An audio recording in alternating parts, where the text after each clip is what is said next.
بسم اللہ الرحمن الرحیم انشاءاللہ تعالیٰ آج بخاری شریف کی حدیث نمبر 57 یعنی 57 انشاءاللہ تعالیٰ سنائیں گے.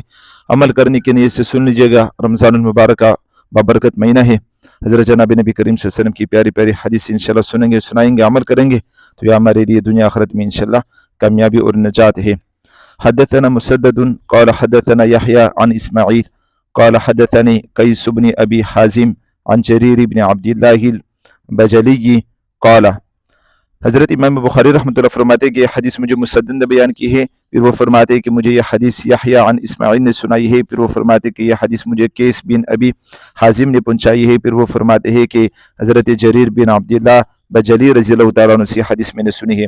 قال حضرت جریر بن عبداللہ رضی اللہ تعالیٰ عنہ فرماتے ہیں کہ بایعت رسول اللہ صلی اللہ علیہ وسلم علی اقامت الاسلامی و ایتاء الزکاۃ والنصح لکل مسلمین.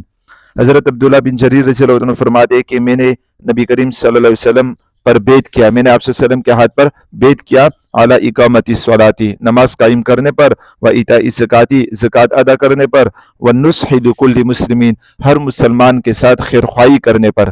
یعنی تین چیزوں پر میں نے آپ صلی اللہ علیہ وسلم کے ہاتھ پر بیعت کیا ہے. پہلی چیز یہ کہ نماز قائم کروں گا، دوسری یہ کہ زکوٰۃ ادا کروں گا، اور تیسری یہ کہ ہر مسلمان کے ساتھ احسان کروں گا، بلائی کروں گا، خیرخواہی کروں گا.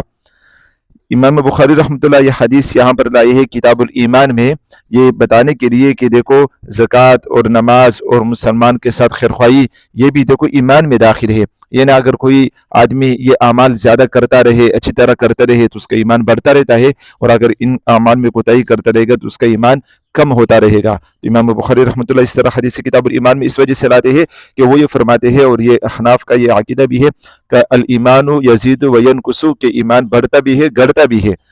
تو اللہ تعالیٰ سے دعا ہے کہ اللہ تعالیٰ ہم سب کو اس حدیث پر عمل کرنے کی توفیق نصیب فرمائے.